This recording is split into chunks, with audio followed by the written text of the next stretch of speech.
The Tories' immigration crackdown has sent shockwaves through Britain. More than half of all migrants currently living and working in the UK could fail to qualify for permanent residency under the latest Conservative proposals, setting the stage for mass deportations and a brewing political firestorm.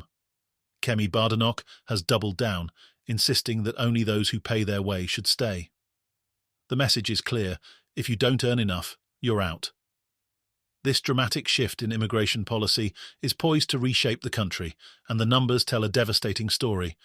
More than 2 million migrants will soon become eligible for indefinite leave, yet over half would fail to meet the earnings requirement. The new threshold, £28,000 per year, creates a major hurdle, particularly for those in low-paid but essential sectors. With 72% of skilled worker visa holders currently earning below £37,000, it's clear that a massive portion of the migrant workforce will be affected. For those who manage to navigate the stricter process, the challenge won't stop there. The waiting period for permanent residency will be doubled from 5 years to 10, a move critics say is deliberately designed to make settlement almost impossible. And even after securing permanent residency, migrants will be forced to wait 5 years before applying for citizenship, up from the current 12-month period. The door to British citizenship is being slammed shut, and for many, the dream of a secure future in the UK will be nothing more than an illusion. Badenoch has framed the crackdown as a financial necessity, arguing that Britain cannot continue to support migrants who don't pay more into the system than they take out.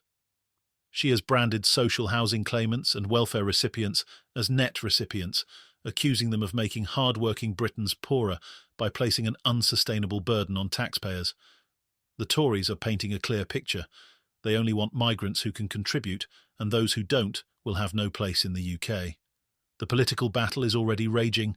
Labour has accused the Conservatives of weaponising immigration in a desperate attempt to shore up their failing popularity before the next general election.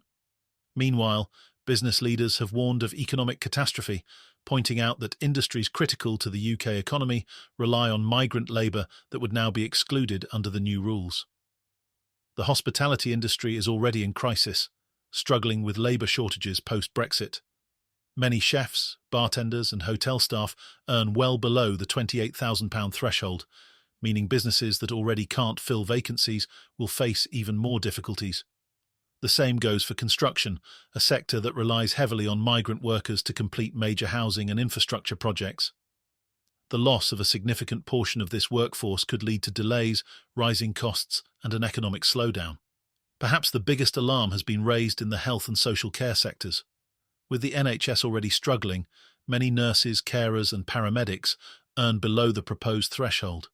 This could mean thousands of essential healthcare workers are forced to leave the UK, creating an even deeper staffing crisis. The care sector, which relies heavily on migrant labour, could be decimated overnight. A furious care home owner told GB News, "This is reckless.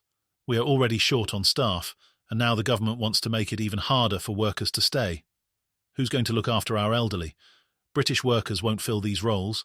The government knows this, yet they're still pushing ahead." But for the Tories, this is about principle.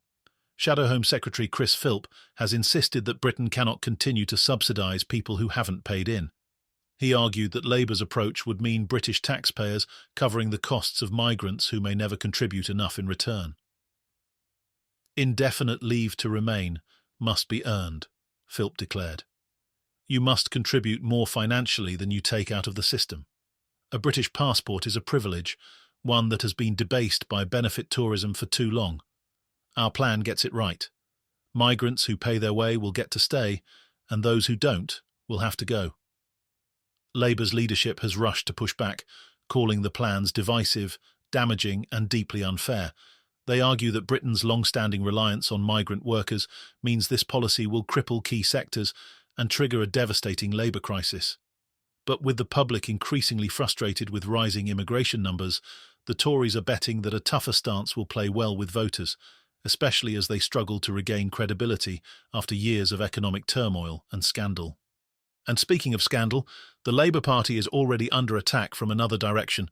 Britain's strictest head teacher, Catherine Birbalsingh, has launched an extraordinary assault on Shadow Education Secretary Bridget Phillipson, accusing Labour of trying to destroy the academy system.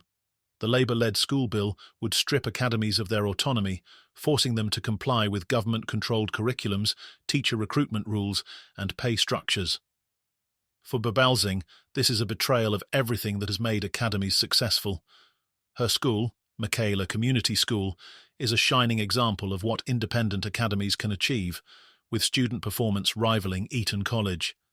She didn't hold back in her criticism of Labour. Phillipson is claiming she supports academies, but she's taking away everything that makes them work.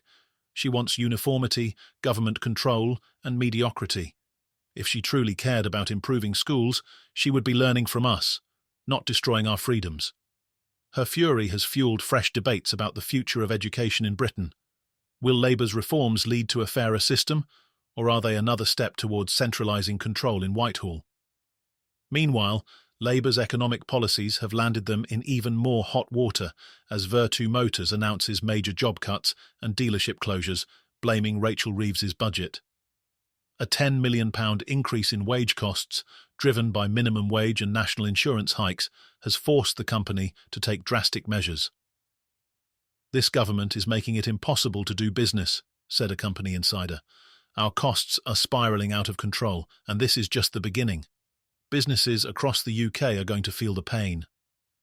The company's stock has plummeted by 6%, and industry experts warn that other businesses could soon follow.